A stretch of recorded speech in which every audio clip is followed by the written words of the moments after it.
couldn't God make you understand what Hebrew means? He spoke in another language and I understood it. Just like people start saying, I speak in a tongue. Okay. Okay, what did it mean? Oh, I don't know, only God knows. I said, okay, keep it moving. Yeah, go ahead. All right, this question is from a brother calling himself Ty Pack. And he's referring to one of our videos, February 22nd, this year, 2014. He said the brother was explaining about Orion's belt. He said the 3 great lights. My question is, are these same lights used in Freemasonry?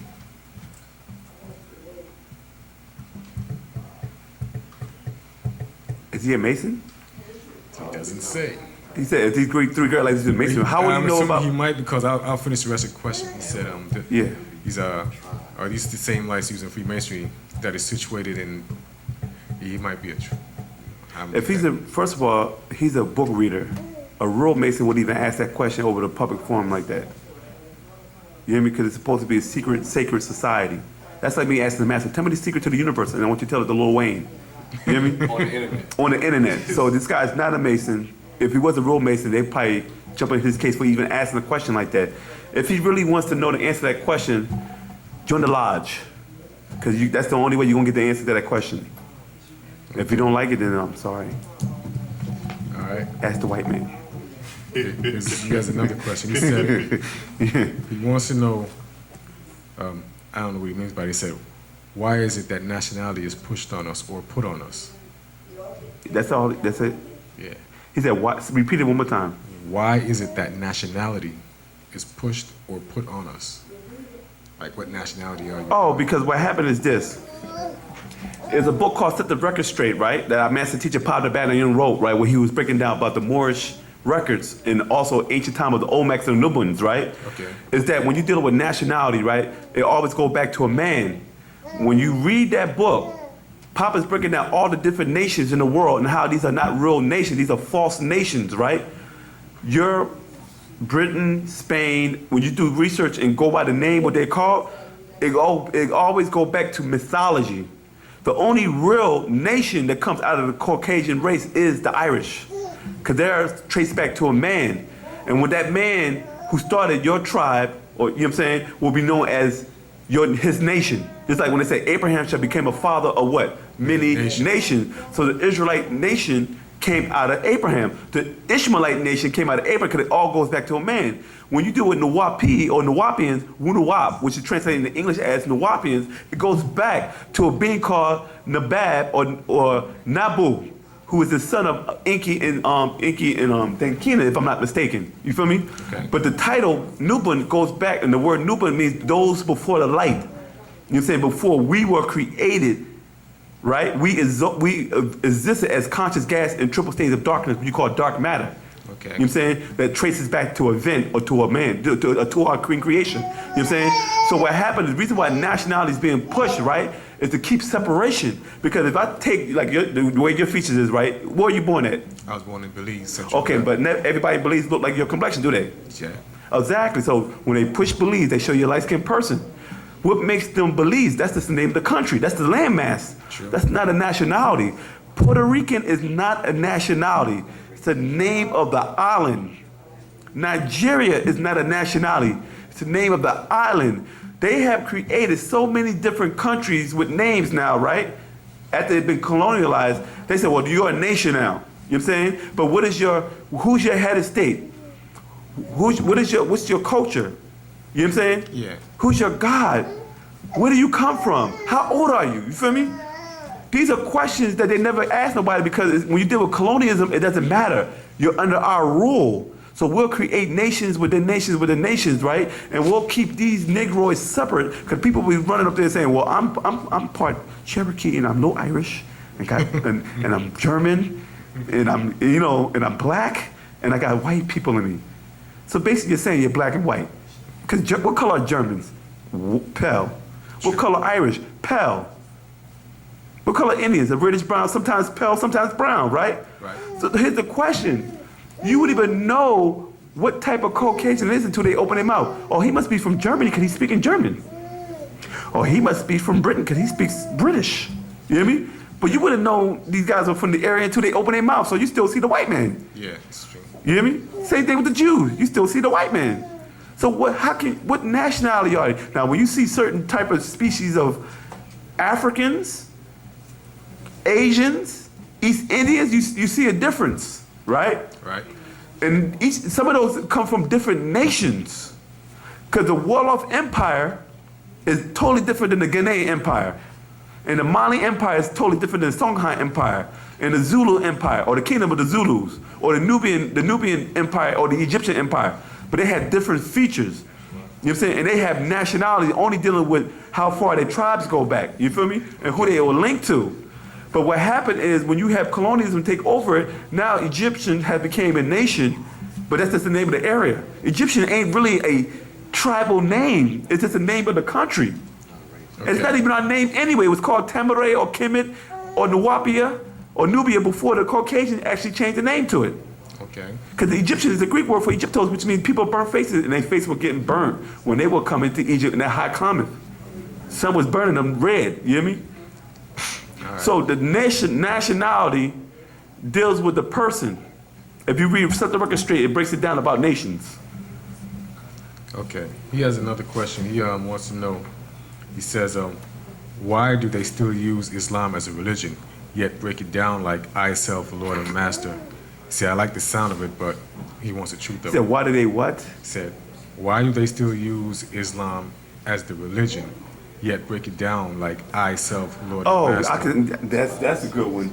The master teacher said, the reason why he used Islam to hide Wu-nuwaupu back in the days is because it's the dumbest religion in the world. They worship nothing, they question nothing, and they just accept it. And they actually become fanatical over something they can't even prove. Muhammad met the angel Gabriel in the Qumran caves and gave him the revelations. But then Muhammad never wrote the Quran down, so how can it be a book when everything was from mouth to ear? You hear me? But Muslims who swear on their life that the Quran is the original and last testament of Allah subhanahu wa ta'ala. You hear me? But it was in the book. They said, in this book, or kitab, there is no doubt. Who put kitab in there when Muhammad didn't even have it in book form? That shit right there. Our master teacher broke that open in one of the book called 360 Questions and asked Sunni Muslim. They could never answer that question. You hear me? Islam is so, like our self-Lord and Master, there's nothing mystical about that. Malcolm X created the supreme alphabets and the supreme mathematics and used English. Why couldn't he use Arabic if he was the nation of Islam? You hear me? Yeah. And they still use it to this day because it sounds good. That's sort of like the 5% Arm, doctrine. leg, arm, head. Is that 5% doctrine or something like that? Well, the 5% doctrine is really called the 5% Nation of Islam when Plan-13X started it. You hear me? Okay. It's still the Nation of Islam, and they still was under the Elijah Muhammad, the Honorable Elijah Muhammad. But then over the years, they start moving on to the father, which is known as Plan-13X. Like they're like an offshoot. You know what I'm saying? It was an offshoot because he was kicked out of the Nation of Islam by Malcolm X for being a rebel rouser. And I understand his argument.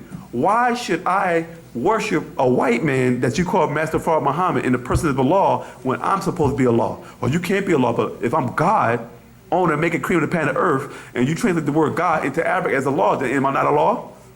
According to the doctrine? I see this point. You hear me? But they had a problem with it. They said, well, I shouldn't have to worship him because I am Allah. And he got the boot. You feel me? And what he did is he just said, I'm going to target the youth. And he took, huh? And he was dark skinned. And just like Clay Muhammad, right? You know what I'm saying? And he took the 120 lessons of the Nation of Islam with the supreme alphabets and the mathematics and cultivated the youth with that. Okay. All right. Okay. This question comes from the brother LaSalle Graham. He said he wants to know, was the 9th annual a native Riskin or Draconian? Draconian. If you watch a couple of classes, if you go online on Wu-nuwauap.com and go to a couple of classes we got already posted up there, where I actually go into who the Shimgalas or Draconian. And later also was a Draconian, but there were two different species of reptile or reptoid. One is a reptilian, one is a reptoid. Okay, there's a difference. The reptoid is more humanoid, with reptilian type is a crossbreed. Reptilian humanoid, other one's a straight reptilian. Okay, so and his wife, she was what? She was a Meldekian Draconian. And Anu is from Draco star. See, what happened is this. One of the beings were known as the Dracos, dragon race, right? Then you had a pyramid of slaves called the troglodytes. These were your flesh eaters. Over time, some of these beings left Maldek. Some resided in planet Earth, known at the time as Tiamat, and some went into the Draco star constellation and set up colonies there. Eventually, what happened is one of their sons died, and these beings from the Draco star constellation came to rest, and the Riskians welcomed them in with open arms. You feel me? Yeah. And this is how they was breaking off into different worlds. That's why I said this is why I mentioned the ancient ones and the old ones. You ever heard that time when Master T was break down between the two? I remember that. You know what I'm saying? And what he was talking about two different species of reptilians. This is why Inky was never accepted as a pure-blooded, a full-blooded royal bloodline of Anu seed, is because Inky had Meldekian bloodline in him from a different race of reptilians. Oh, okay. So is that why there was a conflict between him and his brother? Exactly, because he was of that royal reptilian bloodline. Okay. All right. I have a question from his brother, man, same brother. He wants to know, can you elaborate about the sun being an active planet and how the Earth came out of the sun? If you're referring to the holy tablets, we'll talk about the planet Om. Okay, right here. In the holy tablets, page 62. Tablet 6, chapter 1. The sun was one tremendous mass, a planet called Om. This solar system was one of 19 planets that surrounded a more massive sun called Sol. Sol was named after his original ruler, Sol, or Sol. This is in the Latin word Sol means sun, right? Whose wife's name was Arena. Their combined rulership gave you the name Sol Arena or Solrina, shortened to Sol R, or simply solar. This massive sun, Sol, collapsed and exploded outward, and Om got caught in the gravitational pull of Sol, and exploded and gave birth to your son, Shamus.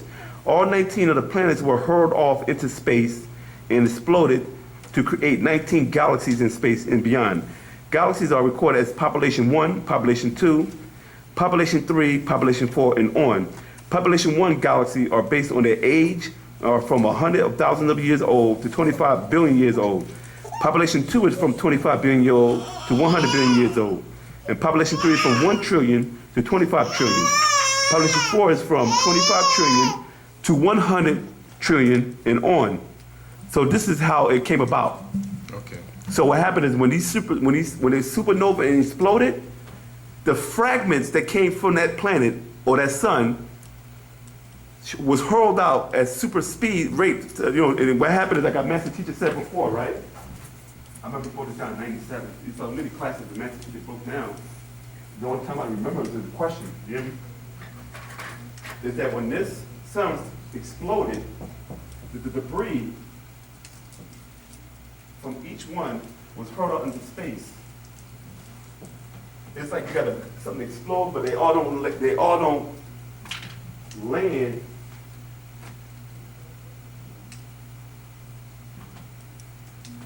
See how they're getting hurled out? Pieces go in all This is directions. equivalent to how many millions of miles is exploded from the center, right?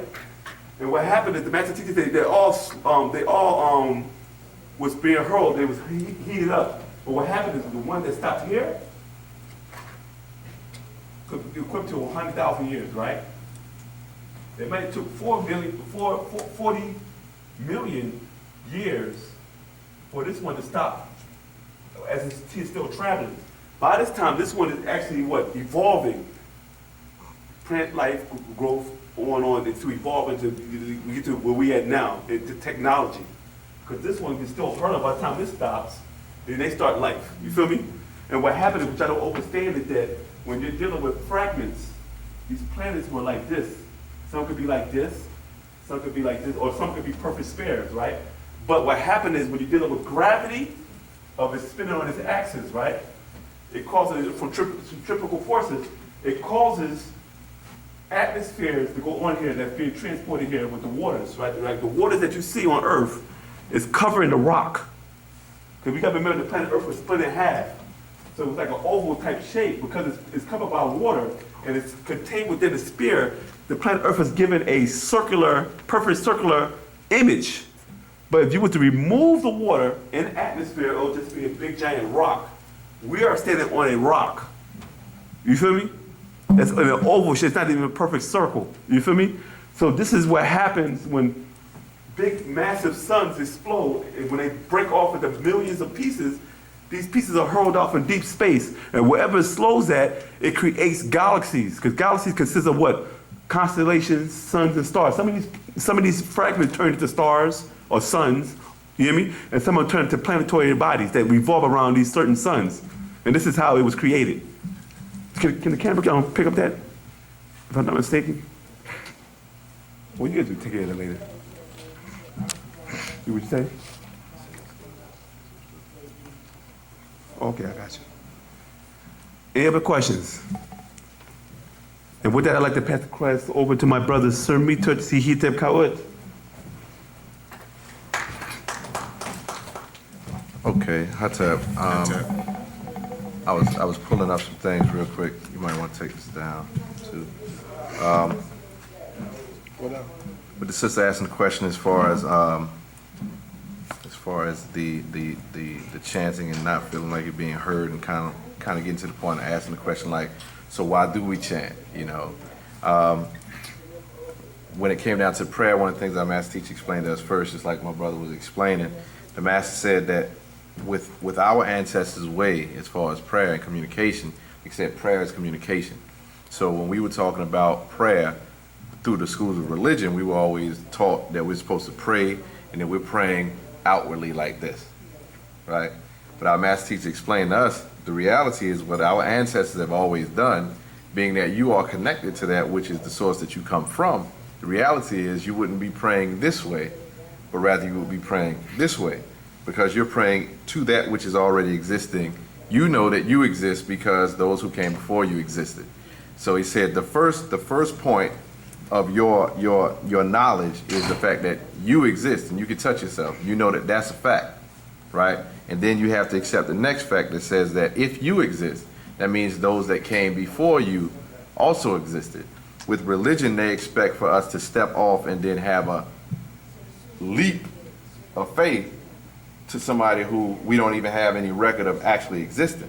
So that's when the brother was saying the thing about how in the school of Islam, saying they're praying to nothing, right?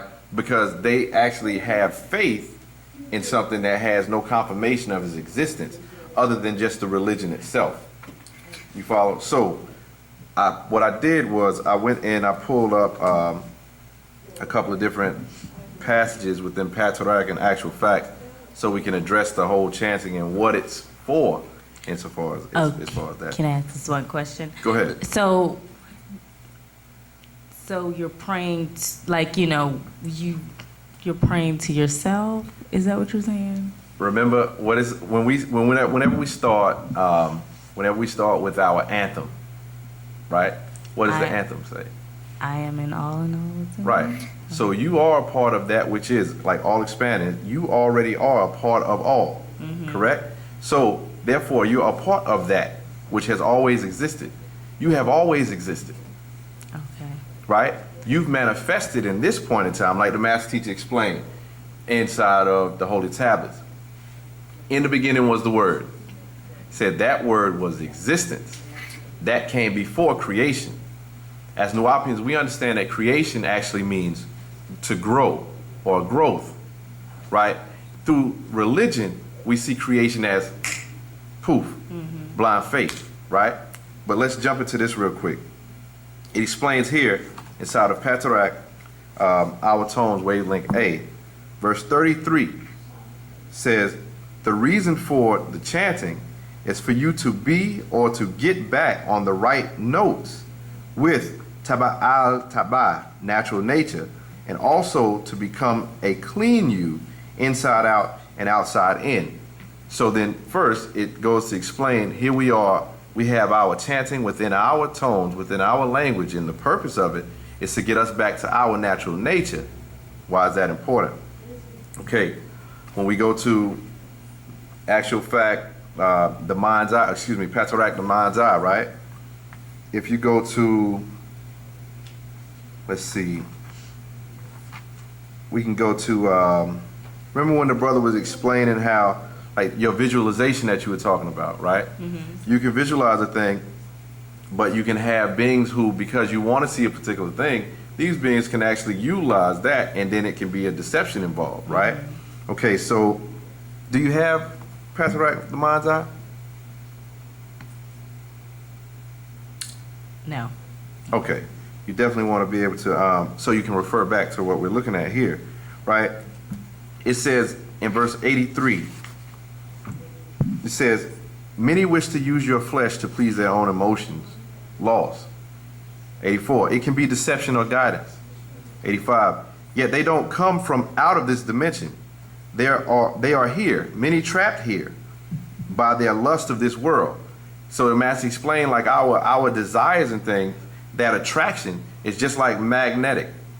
It literally has that's why you have beings who end up being known as disembodied spirits who are stuck here on this plane. They can't move further because they have attractions that's like a magnet. It holds them within this realm, so they stay here. You follow? So it says, so once they die, they're trapped here, yet can't feel. It's a form of hell to them. So they seek to use others' bodies. The easiest way is when a person is intoxicated, drugged, drunk with strong emotions of anger, jealousy, hating, and lusting. These emotions open up this dimension to the underworld of this same dimension. The 9 lower gates and people in those states have walk-ins and become possessed. Right? 92 says, do things in those states that they would never have done if their conscious minds was not subdued by intoxicants or a rush of emotions. You ever been to a point where you just got rageful and then you just did something you didn't even mean to do? Yeah, I have children, right? Yeah, so I can relate to that, right? But you got to be able to control your emotions, that emotional energy. Well, that's why I thought chanting like would help. Right, but one thing that he always explained for us too was, like, you don't want to go into a chant with like anger. Like, you don't want to read Pt.3 with, like, anger. You want to be able to calm yourself out. One thing that the master teacher taught us is whenever you're angry, drink a cold drink of water.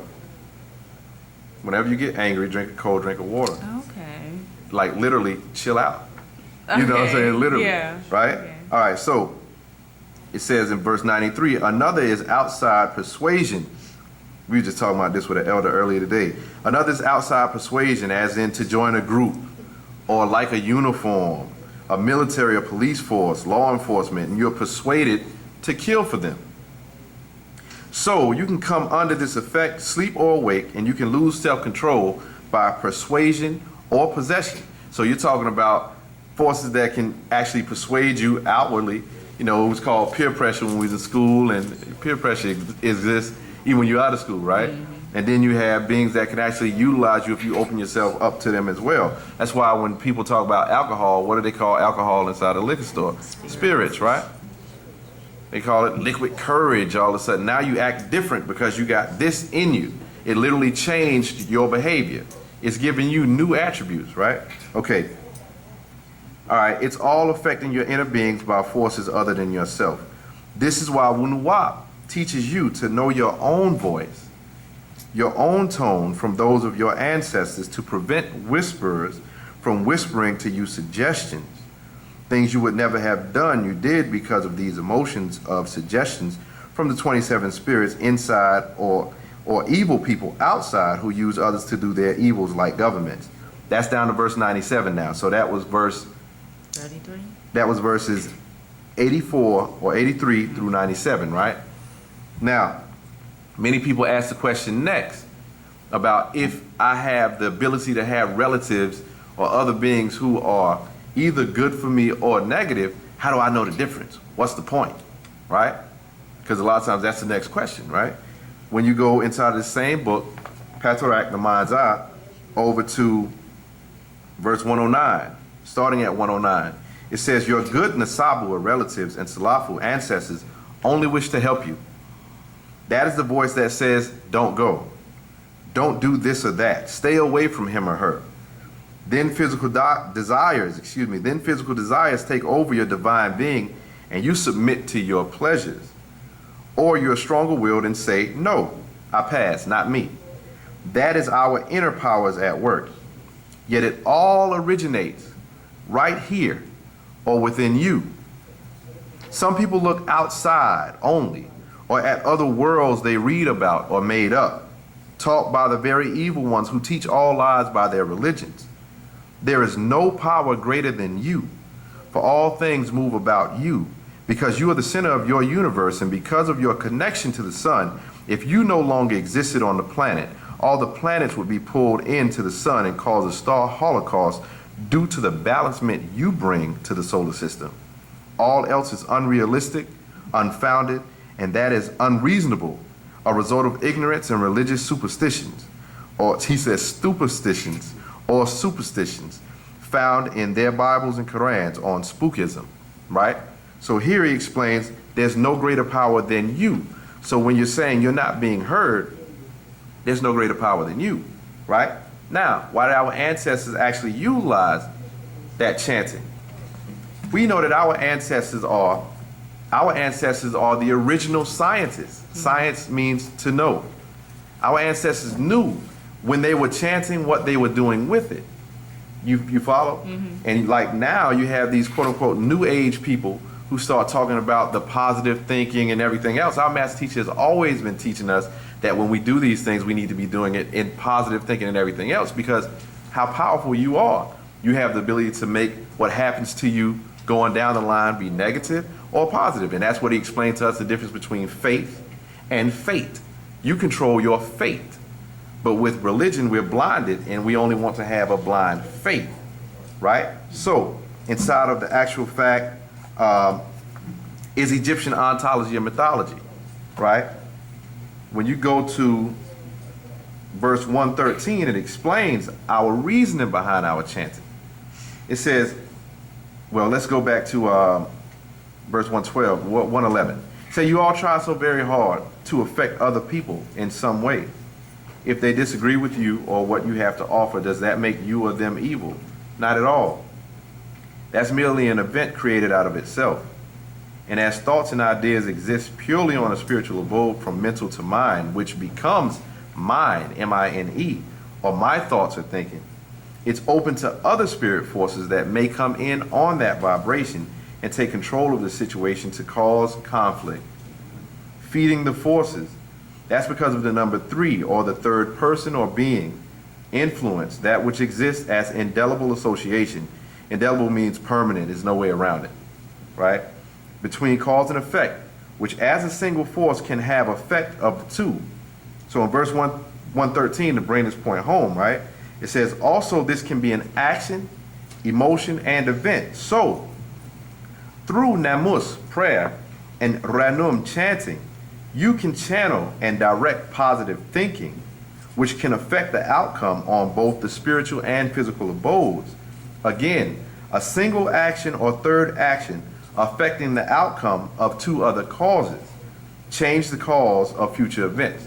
So that goes back to what our good brother was explaining when he said there are chants that we have where we visualize the freedom of our master teacher. And then if we positively go into these chants with that power that we have together with that formula of love and unity, we know that we actually have the power to get him out and to further strengthen ourselves and align ourselves with our natural nature so that we can be the powerful beings that we are. And this is how our ancestors were always able to do things that other people in other cultures still consider to be, miraculous. How in the world did they do that? You follow? Not only did we know how to do that on a physical level, but we also understood how to do that on a spiritual level. And this is what Wu-nuwaupu, Pt.3, our way, is giving us the ability to get back into being the masters of ourselves. Back to ourselves, Lord, the master. Okay. You follow? So, do you hear yourself when your chanting becomes the next thing? You say, I don't know if I'm being heard. Yeah, okay. And direct that positive thinking, That's So one thing is he's it always like, stressed. because I did that for me, I'm kind of like thanking myself for doing that? Well, you're still a part of all. Yeah. Remember, within that Panashad, we say, it's hard for me to say it in English now, right? Okay. I am in the divine love of all, right? On Paput, and all divine love is in me. I am a part of the all, and the all is a part of me. I am one with the all, and the all is one with me. I can succeed as a part of the all and fail as an individual. Okay, and so what I'm doing is separating myself. That's what our ego does. When we go to the mind scroll, or we go to chapter 7 in the Holy Tablets, Living Soul, it explains that the mind can be your best friend and also your worst enemy. You follow? Because a lot of times what we do, and this really comes down to where our master teacher explains our love and unity, because remember when he said things like, why couldn't I have been sent to the ants, right? When you talk about ants, right, they call those macroorganisms. Why? Because you're literally dealing with a full group of beings who think about their collective well-being. What's happening with us as a people is we've forgotten about our collective well-being. We focus more on our individual well-being. And when the master teacher first put out Get From Behind the Nine Ball out in 1967, one of the biggest things inside of there that I remember is he said that what's best for you as an individual may not always be what's best for us as a collective. But he said, but what's best for us as a collective is always what's best for us as an individual. So as you can see, what our master teacher has always done, he's always brought a community. We've always had a community. We've always lived as one unit, a common unity. And that's how we were able to succeed in all the things that we've ever done. Once we split up and then we start trying to be individuals, you start seeing massive failure. So that's why when he says, what is the formula for your liberation, your freedom, it's love and unity. You follow? So we've literally got to get back into that mind state of thinking about ourselves as a whole, more so than just thinking about our own individual comforts. You follow? And that's Wu-nuwaupu. Okay, I got one more question. I hope I have an answer for you. As far as the mind scroll, it was saying like we have to learn to shed ourselves from I guess it was saying like we have to shed, it was saying like personality, I don't even, it was like, Are you talking about a detachment? Yeah, the ego, and it was saying like we have to get in tune with us. And I actually thought that personality was who you were. Like I thought that was the very essence of you, was your personality. And so when he said shed like personality traits and I guess I can't remember what else, but personality really stood out because I was like, oh, I thought that was me. I thought that was the real me, my personality. So what's the real you? With the word personality, right? Our master teacher explained that the word nafas, that as spirit goes into personality, because you have personality goes into the whole spirit. But then when you get into ba, or your soul, that's a portion of a whole in and of itself. So then when we talk about the 30 spirits, right, genetic kiss or Pt.3, 30 spirits, these beings are personalities and personality traits and attributes that you have within yourself as well, right? One of the things that he explained was that there's like the three yous. He says there's the you that people see, or the people see you as. There's the you that you see yourself as, and there's the you that you truly are, right? And he said it's the you that you see yourself as that gets you in the most trouble, right? And then that ego identity, the ego, when you go into the mind scroll, and when you go into Living Soul chapter 7 of the Holy Tablets, it explains in detail that the ego is that self-arrogating part of ourselves, which concerns itself with us having more than or less than. A lot of times people think that ego is only, I think I'm better than you and I have more than you. Your ego is also when you think that you don't have as much as another person. Oh, I'm less than him. Man, I wish I could be as good as her. That's also an ego, and when you're not in control of that, that's your ego identity is causing you to stop yourself from actually being able to grow. You follow? So that's why within that particular area, he tells us about the detachment, to be able to detach ourselves from the situation and to remember, okay, I am not these emotions. I'm merely the observer. I'm observing what's happening here. And then that begins to take you out of saying, okay, I don't have to necessarily be offended by this. Like he said inside of chapter 7, one of my favorite parts, where it said that a person can call another person a jackass or a donkey, right? It's just a word. But he said, but that tone, that word, it can cause a person to get into such a fit of rage and fit of anger until it can actually give some validity to what the person called them, because they'll act like a freaking animal because of a word that they were called, right? If we can stop, I mean, because it happens to all of us, myself included. I'm just a student of our master teacher, right? And he told us that we teach that which we should learn, so I'm still learning just like you, right? He said, that part where we identify with that, somebody call you a donkey and you decided to answer, think about that, you know what I mean? So that's not something that should affect one who is a master of themselves, wouldn't be affected by what someone calls them if that's not who they are. But we still have these mental diseases that are a part of this spell that we're still breaking off of ourselves. You follow? So that's what we're doing, and that's why all of these things that has been being given to us by way of Pt.3 and actual facts helps to align us with who we are. And then that way we can actually bring forth who we truly are, you know. And that's what we're on right now.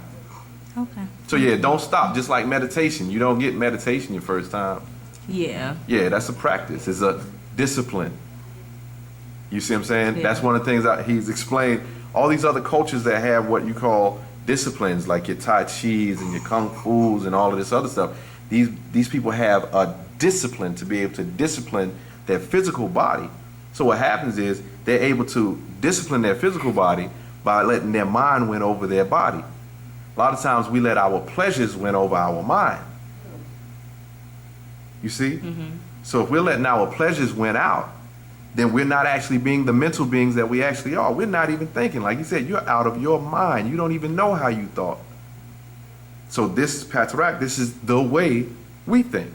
This is the way we do. You know what I'm saying? As Wu-nuwaupu. Does that answer your question? Yeah, it does. All right, cool. All right, thanks. All right. And what time is it? All right. If there aren't any other questions, we'd like to thank you all for coming out. Don't forget to get your ball tickets. Go to the UNW online. You can go to the table, as a matter of fact. Go ahead and get those. Books are on the table. Definitely need to get those. And we'll see you on the next class. All right, Tawa, for coming. Well done.